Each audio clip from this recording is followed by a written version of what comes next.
They came to the New World in search of gold and glory. A small band of men who changed the course of South American history.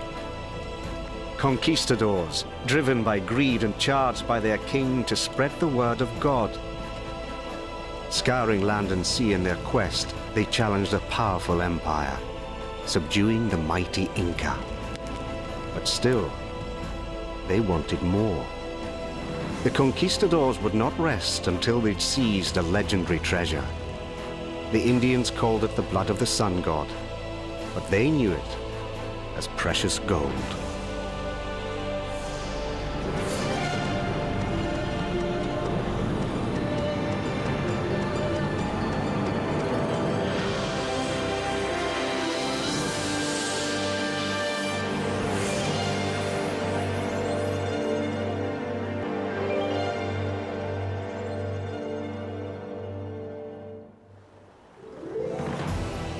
In 1532, a desperate band of Spanish conquistadors set sail for uncharted lands in South America. Their leader, Francisco Pizarro, had scouted this territory twice before, lured by stories of a fortune in gold.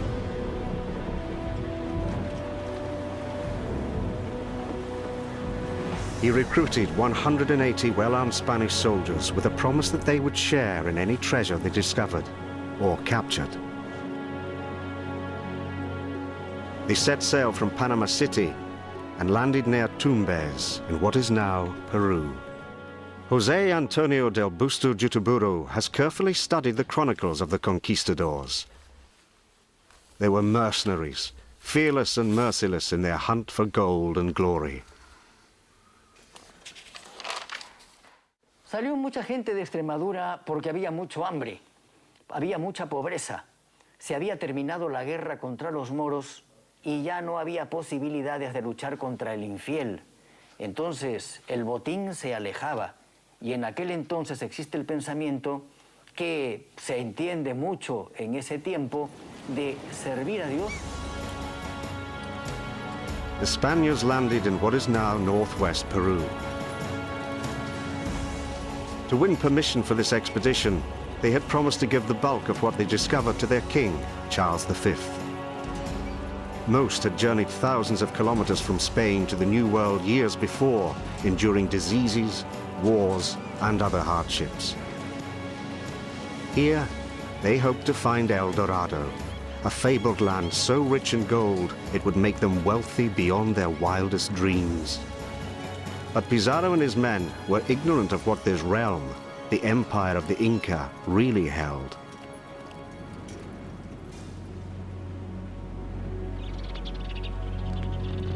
Unknown to the Spaniards, the Inca were watching their every move. Messengers ran in non-stop relays carrying news of the invaders. They passed along an extensive road system into the Andes and on, 1,600 kilometers, to Cuzco. Cuzco was the residence to the God King, the supreme Inca, Atahualpa. In sacred caves, Atahualpa consulted an oracle.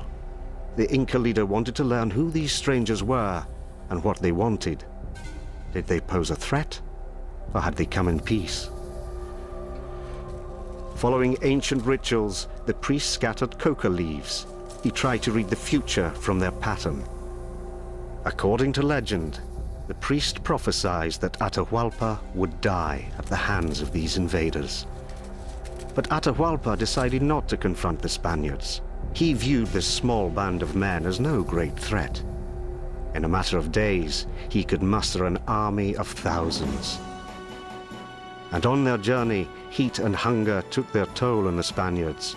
One recorded, "The sun blazes straight down on our men who are close to fainting with exhaustion. As far as the eye can see, nothing but sand and scorched mountains." This may have appeared a primitive world to the Spaniards, but a series of advanced, sophisticated civilizations had flourished here long prior to their arrival. 700 years before the Inca, Kingdom of the Moche or Mochica held sway here. To the Mochica, gold was sacred. Goldsmiths used blowpipes to heat small furnaces, refining and crafting the metal as a form of religious ritual or divine service.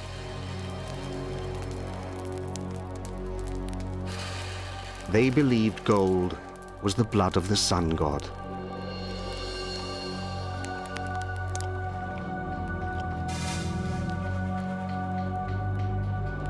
With simple tools, they created intricate works of art. They decorated the sun god's temples and tombs of noblemen. Only the king was allowed to wear gold ornaments, proof of his godlike status.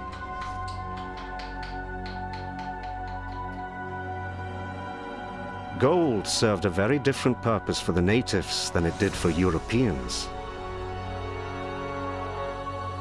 Era, si se quiere, un metal que estaba vinculado a lo sagrado, a lo religioso, pero no necesariamente a lo mercantil, a lo económico. Like the Mochica, the Inca believed that one day their god of creation would return. He'd come from the land of the rising sun, a fair-skinned and bearded god, a being very much like Francisco Pizarro.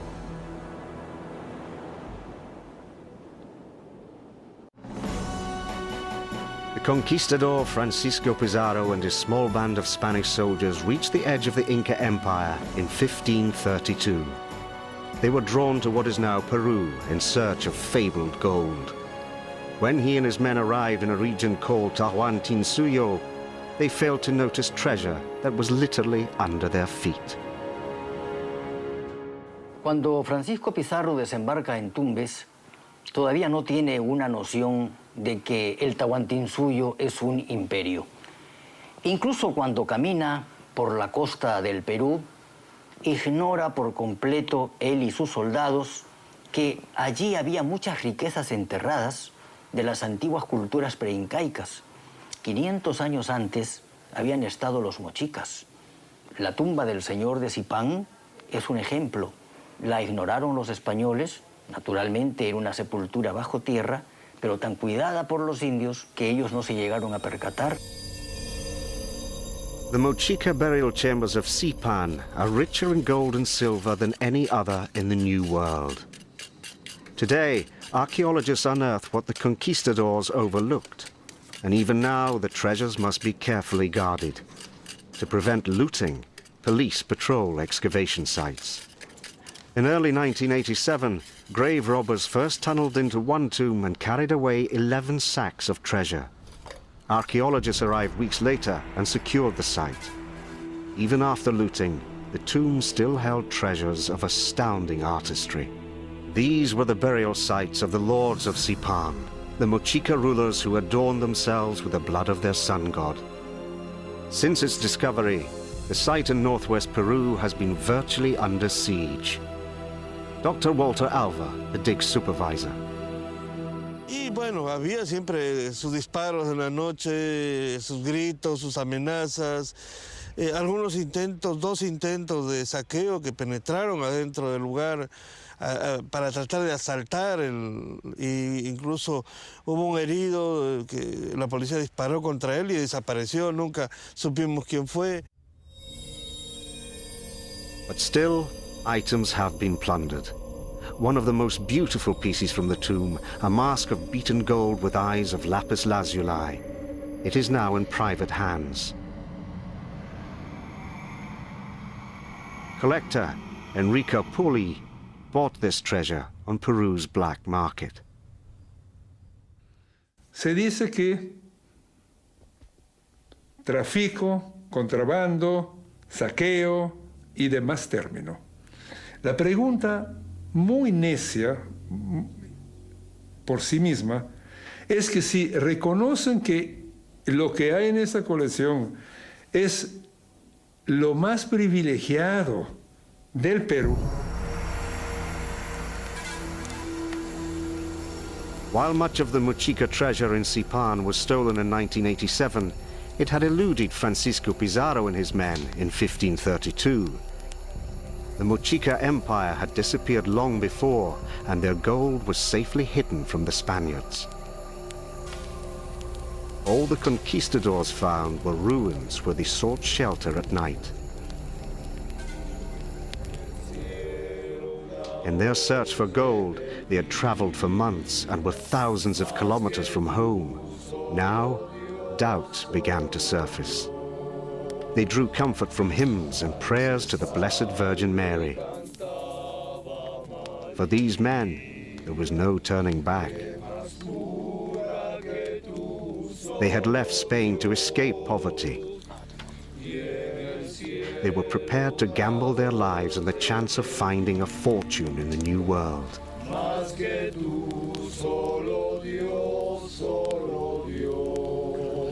Francisco Pizarro preferred a life of adventure to the drudgery of pig keeping, his previous means of support.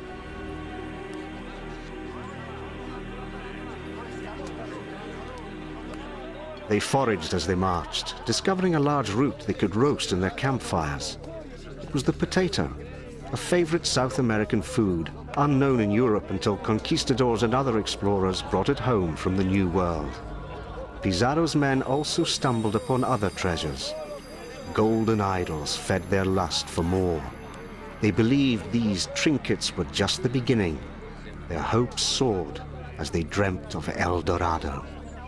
Native guides promised to lead them to more gold, through the Andes to the realm of their king, Atahualpa. Pizarro grew increasingly impatient.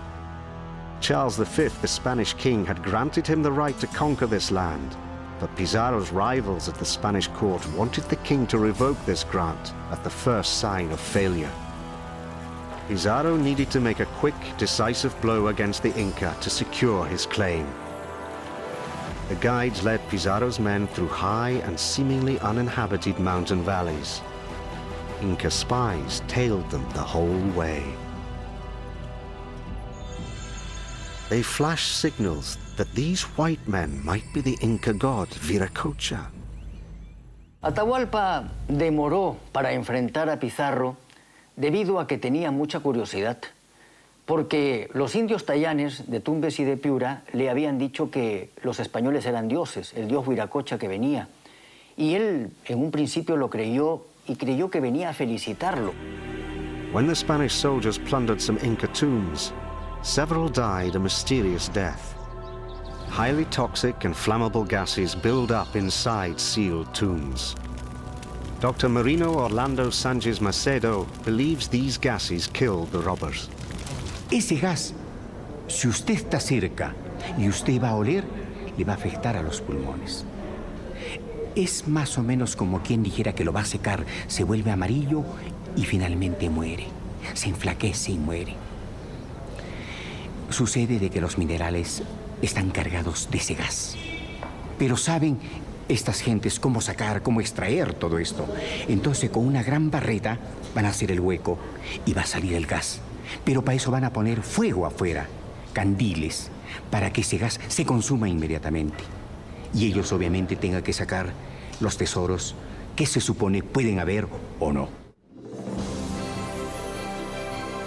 In November of 1532, after months of hardship on the march, the conquistadors reached the summit of the Andes, 5,000 meters above sea level. One Spaniard reported, "Breathing this thin air is painful to the lungs. By day, the men feel their way with their horses along the edge of steep cliffs, so that our procession drags itself through the mountains like a wounded dragon. The hardships we endure are so grievous, the only thing anyone can hope for is that they will end soon, whatever fate may then await us."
Why would the Incas desert such a stronghold? Was it a trap? The Spanish feared ambush.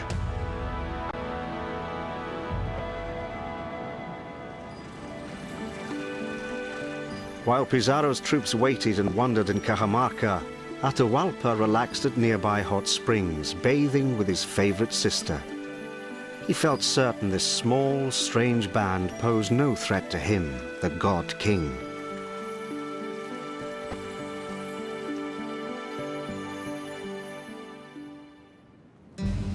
Pizarro, however, was eager to meet Atahualpa.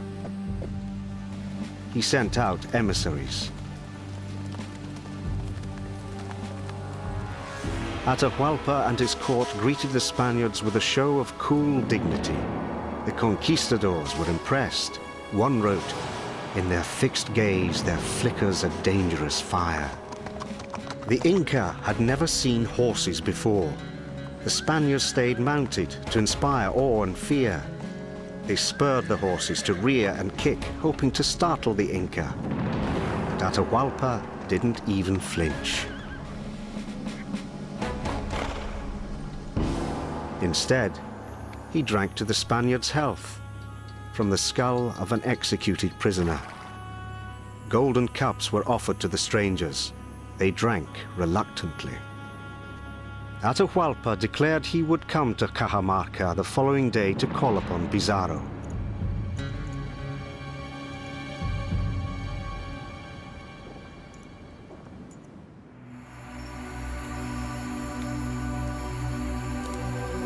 As darkness descended, the campfires of the Inca army blazed on all the hills around the city. Pizarro knew his small band stood little chance in pitched battle against this huge force. His scouts counted at least 30,000 Inca warriors. On the night of November the 16th, 1532, the Spaniards prayed together for what many thought would be the last time.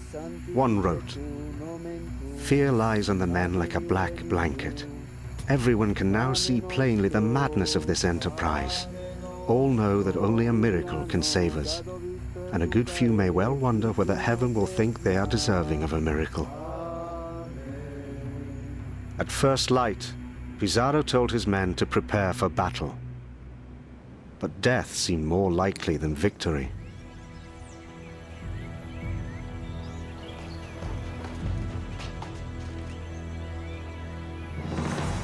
They hid around the edge of a courtyard and waited. Hours passed with no sign of Atahualpa. Inca warriors suddenly appeared on the surrounding hills. They numbered in the thousands. So confident of their superiority, they came unarmed.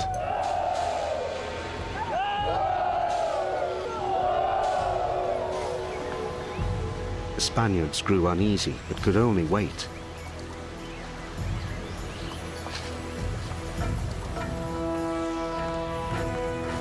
Then, an extraordinary spectacle ushered in the Inca elite. Procession swept into the courtyard. Hundreds of servants cleared a path for the God King.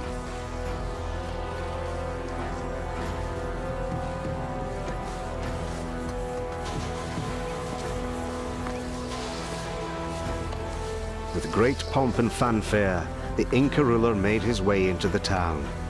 The highest Inca nobles surrounded Atahualpa, carrying him aloft in a lavish gold throne.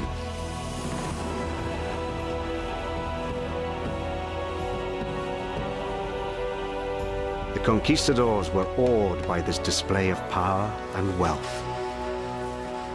Atahualpa believed his godlike appearance would inspire respect. In Cajamarca, two completely different worlds were about to collide. Pizarro's chaplain approached the king with a crucifix and a Bible.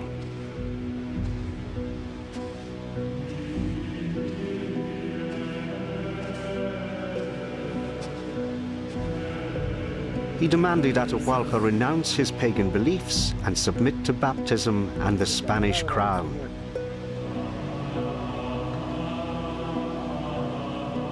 The priest handed Atahualpa the Bible.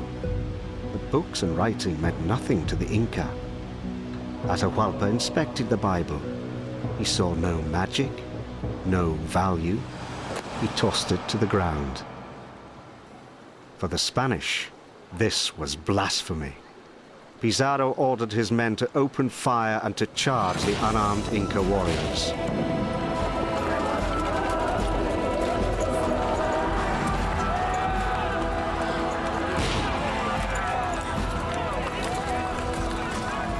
One soldier wrote, "Now our troops burst out from all the gates and fell upon the defenseless Indians, yelling. They cut the unarmed Incas to pieces with their swords as if they were carving loaves of bread. It was an atrocious slaughter. There was a stench of blood and death." The enormous Inca army was stunned by this ferocious attack. The sun god was knocked to the ground. Pizarro placed him under arrest.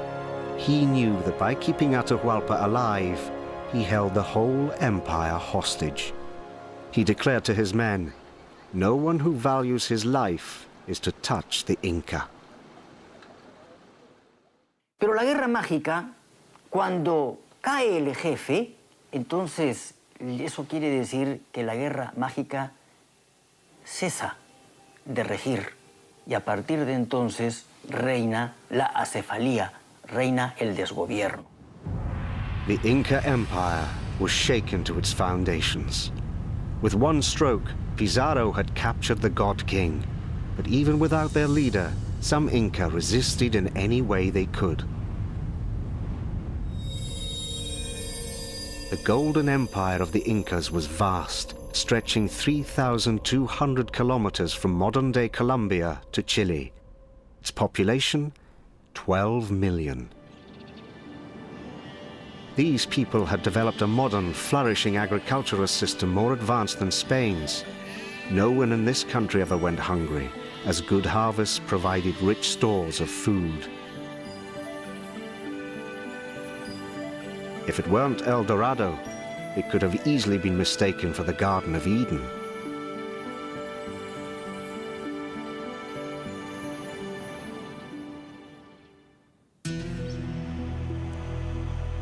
But for Atahualpa, it had become a hell.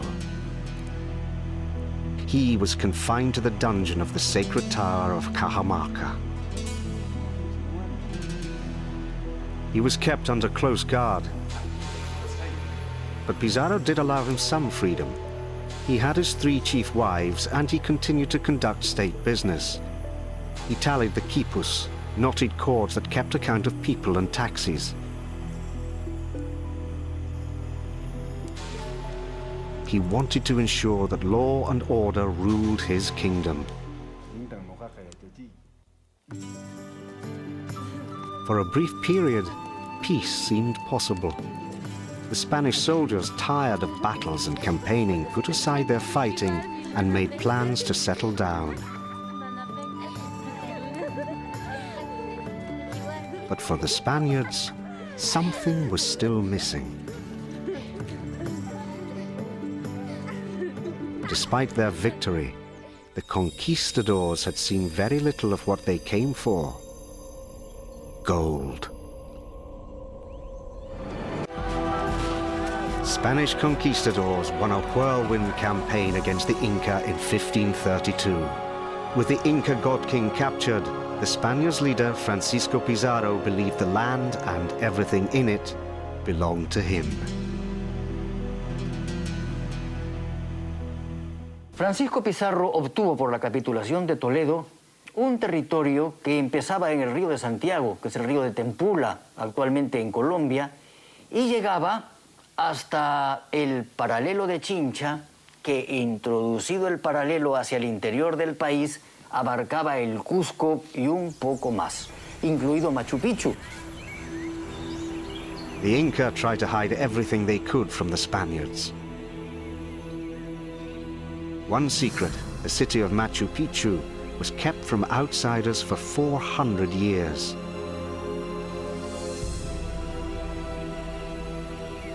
Certain the Inca were hiding vast treasures from them, the Spaniards grew suspicious. But between Pizarro and Atahualpa, a bond developed. The illiterate Spaniard permitted his hostage to learn how to read and write. Atahualpa was under the Spaniards' control, but he sensed that they needed him. He knew where the Inca had hidden their gold. He dropped hints and told them of small hiding places, but the Spanish wanted more. Pizarro and his men set out across the empire searching for the gold themselves. On one expedition near Cuzco, they came across mighty walls of the gigantic fortress Sacsayhuaman. Here, and in other corners of the empire, bands of Inca held out against the Spanish. To this day, it remains a mystery how the Inca constructed the fortress. The closest quarry is 45 kilometers away, and many of the blocks are 5 meters tall and weigh almost 120 tons. The Spaniards were astounded by the workmanship. The huge blocks fit together perfectly. But the conquistadors had overcome every obstacle to get this far. They wanted nothing less than total victory. The conquistadors stormed the fortress and seized it. Over the coming years, they would place all of the Inca Empire under the flag of Spain.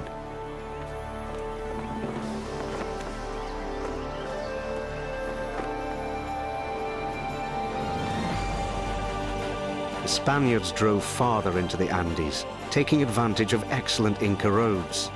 The longer they searched for gold, the more desperate and savage they grew. Torture became a common tool among the conquistadors. The Spaniards' cruelty was recorded by an Indian artist of that time. His drawings remain one of the few authentic records of the atrocities. The greed for gold and the desire to convert Indians to Christianity reached a fever pitch of torture and brutality. News of these crimes reached the Spanish king, Charles V, and he decreed a halt. But his orders were largely ignored. Gradually, Indians converted and took on the religion of the Spanish. But they made it, in part, their own. Gold, which the Inca viewed as sacred, is made into fine leaf. Today, artisans clad a statue of Mary, Mother of Jesus, in the precious metal, much as Inca goldsmiths gilded their idols hundreds of years ago. Elements from both religions symbolically merge. An Inca prince with a crucifix, the fusion of two cultures. Hubo desde un primer momento en la mentalidad española el criterio de dividir la República de Españoles y la República de Indios. La República de Españoles era la que llevaba la voz cantante de la cultura occidental y la República de Indios la que llevaba la voz, si se quiere, de los vencidos. En realidad, hoy nosotros hemos juntado las dos tendencias. Y por eso es que yo hablo con la seguridad del mestizo. Yo tengo sangre española y tengo también sangre india. Today, this merging of Indian and Spanish cultures is clearly visible in Cuzco.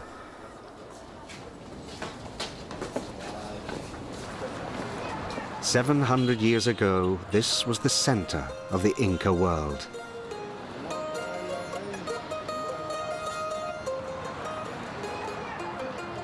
Massive stone palace walls now support Catholic churches. Traces of the past blend into the present. In 1532, the Spaniards' hunt for treasure focused on the Inca ruler Atahualpa. Pizarro's men began to feel cheated. They began to resent the friendship the two leaders seemed to share. Pizarro had even taught his hostage to play board games. But the two men were engaged in a more deadly battle. They studied each other carefully, aware they were locked in a delicate balancing act.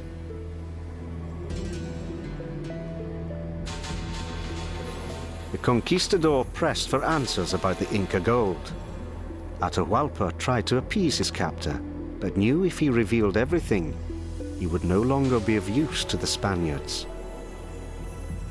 He was adept at stringing Pizarro along, but it was Pizarro who set the rules and could make the last decisive move. Se ha dicho que hubo una interdependencia entre Atahualpa y Pizarro, Pizarro y Atahualpa, es verdad. Atahualpa quería su vida, su libertad. Pizarro quería el botín, quería la gloria. De manera que los dos tenían intereses opuestos, pero que al mismo tiempo se complementaban en el fondo.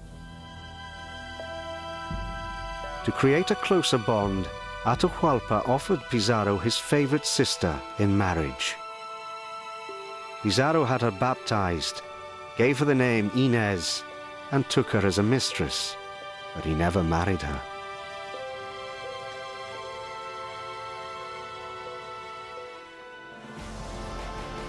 The conquistadors had only one love: gold.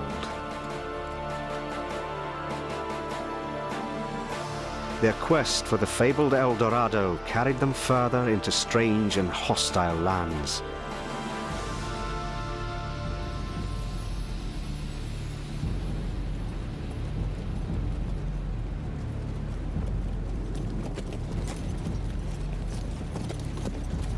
They ventured far into the south on fruitless expeditions.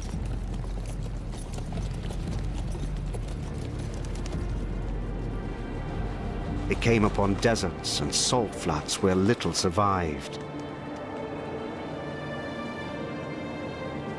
Strange creatures, flamingos, seemed to be the only animals that could live in this harsh place. Thirst and hardship shadowed their every step. They dreamt of gold, but found none. The conquistadors' search led them thousands of kilometers to the north and east, deep into the jungle of the Amazon basin. Heavy armor that had protected them against Inca warriors proved to be a burden here. They fell prey to heat and disease. Hundreds grew deathly ill and turned back, while others were simply swallowed up by the jungle. Indian guides claim to have seen El Dorado with their own eyes. Were they just trying to please their conquerors? Or were they playing on the Spaniards' greed for gold? One Spanish expedition eventually traveled all the way down the Amazon and found not a single drop of gold. The conquistadors' hopes of finding El Dorado began to fade.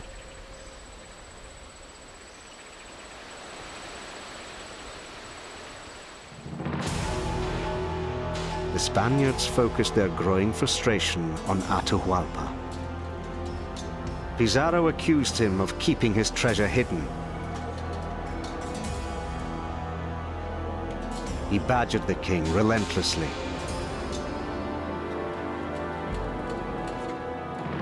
Finally, he threatened to execute Atahualpa. The Inca king had run out of options.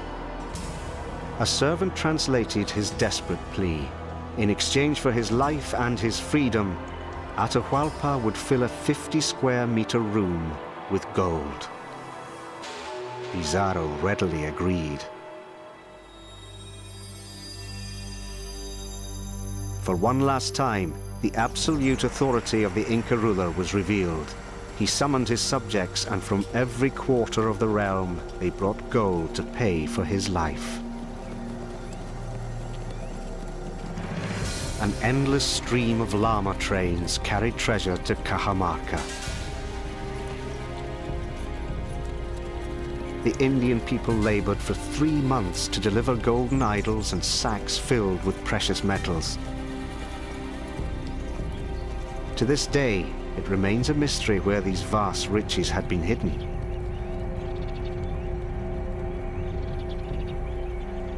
Under the watchful eyes of Spanish soldiers, they piled the ransom into a gigantic, shimmering heap.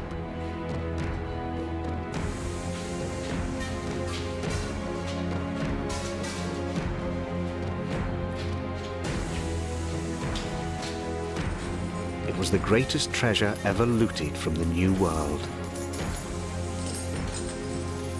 The Spaniards kept precise accounts.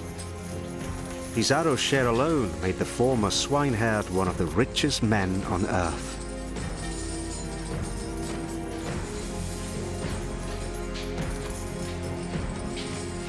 But before the final value had even been tallied, disputes arose over how it was to be divided. And, dazzled by this fortune, the conquistadors began to wonder, could they get their hands on still more Inca treasure? Si se habla de los tesoros del Perú, tenemos que hablar también de los tesoros por descubrir en el Perú. Yo creo que existen, porque lo que se ha descubierto creo yo que es fruto de la casualidad más que de la excavación científica. Y claro está, tumbas, hay muchísimas, lo que pasa es que no han sido localizadas, me refiero a tumbas importantes, y dentro de ellas indudablemente hay gran riqueza. Peruvian newspapers still carry reports of illegal treasure seekers. Esa parte no es tan... Y es bien rocosa. ¿Tú te acuerdas que me estabas enfocando a lo profundo, no? Ajá. Porque hay cosas raras ahí. Sí, es que es como las dos piedras. Near Cuzco in 2001, thieves posing as archaeologists broke into caves in search of Inca gold. They were chased away before anything was stolen. Throughout the country, children often discover long-concealed entryways at the foundations of Inca buildings.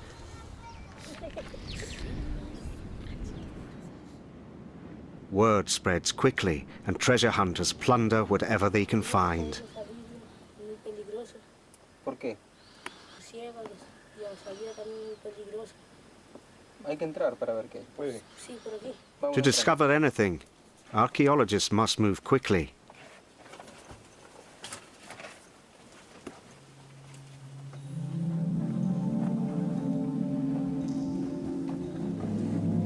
Investigating any cave poses serious dangers.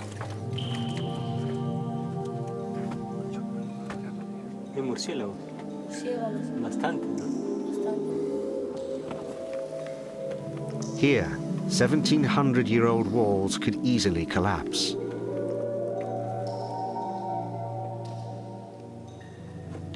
Deep crevices bar their path. One false step could prove deadly. All the researchers find are a few llama bones, possibly the remains of a sacrifice. The treasure seekers have already come and gone. This scenario is all too familiar to Dr. Walter Alva. Bueno, esto es una de las cosas que más sorprende y que creo que debe alertar a la comunidad internacional, la rapidez con que actúan los traficantes y los coleccionistas. Sí, la tumba de Zipán fue saqueada en febrero y ya apenas una semana más tarde las piezas ya estaban vendiéndose en Lima y muchas piezas de metal ya estaban fuera del país, en el mercado americano, en Europa. Theft, blackmail, lies and intrigue. It seems that the conquistador's legacy is an enduring greed for Inca gold. For Atahualpa, his country's riches proved his downfall. He had hoped to buy his life with a king's ransom, but Pizarro did not keep his half of the bargain. He no longer needed the king. On trumped-up charges, polygamy, conspiracy, and worshipping false idols, Pizarro condemned him to death. Atahualpa fue condenado a muerte porque se entendió en Cajamarca que enviaba contra los españoles un ejército desde el sur hacia el norte. Era el ejército de Calcuchímac. Barely literate, Pizarro scrawled his signature on the death warrant. Why he did this remains a question. The Spanish leader may have been forced by his own officers to condemn Atahualpa. Under pressure from his comrades, he betrayed his Indian friend. In the dead of night, on July the 26th, 1533, the sun god king was dragged out of the dungeon at Cajamarca. He was given one last choice: be burned alive or convert to Christianity and be strangled to death. He chose strangulation. While the priest baptized him, giving him the Christian name Francisco, a rope was tied around his neck. One witness recorded, "With a choking voice, Atahualpa begs Pizarro to look after his wives and children. Weeping, Francisco Pizarro promises that he will do so."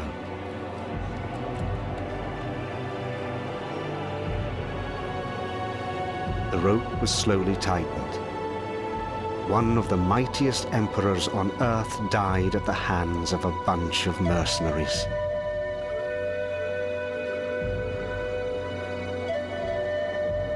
As he drew his last breath, the rule of the Incas came to an end. That night, thousands of Atahualpa's subjects killed themselves, hoping to follow their lord and master into the next world, the House of the Sun. Spanish conquistadors now had a fortune in Inca gold. Their leader, Francisco Pizarro, ordered that most of the treasure be melted down.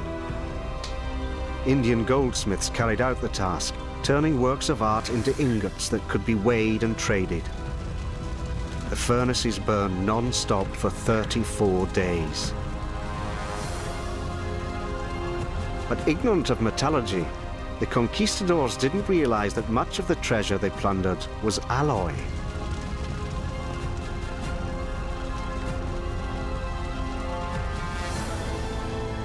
The ingots they sent back to Spain often contained a high percentage of iron and copper, worth far less than gold.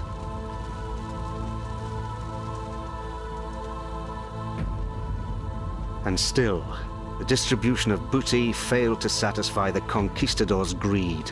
Fueled by envy and spite, the Spaniards fought like lions at a kill. With the Inca defeated, they turned on each other and their leader. Francisco Pizarro had made many enemies on the road to victory. 12 assassins set upon Pizarro. He fought to the end, and his last words were, "Come, my faithful sword, companion of all my deeds." Pizarro had never returned to his native Spain. Just 8 years after executing Atahualpa, he died at the hands of his own countrymen on June the 26th, 1541. Francisco Pizarro era negligente en su salud y en su vida. No se cuidaba porque era muy sano, era muy fuerte, pero al mismo tiempo no guardaba su persona con los soldados que debería de tener. Y por eso aprovecharon los almagristas, lo asaltaron en su palacio de Lima y le causaron la muerte. Boatloads of gold and silver were shipped back to Spain. King Charles V needed it to pay enormous debts.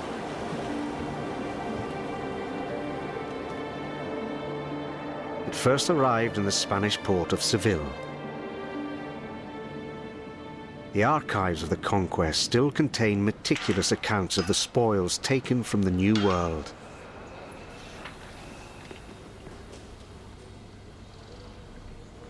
Researcher Genoveva Enrique Macias has carefully studied the records. The documentation is precise, but it seems some Spaniards found ways to get around the king's tax collectors. The total value of what was looted from the New World can only be estimated. Es muy difícil calcular qué cantidades se trasvasaron del nuevo mundo al viejo mundo. Pero el cálculo más aproximado, que quizás puede ser el de Hamilton, habla de unos 185.000 kilos de oro y unos 16 millones de plata, hasta 1.600. Some of the treasure never reached Spain. Heavily laden ships were easy prey for buccaneers and pirates. and dozens of ships ran onto reefs or sank in storms. Along with their crews, many Inca riches disappeared into the ocean. Today, they inspire a new dream of finding sunken treasures.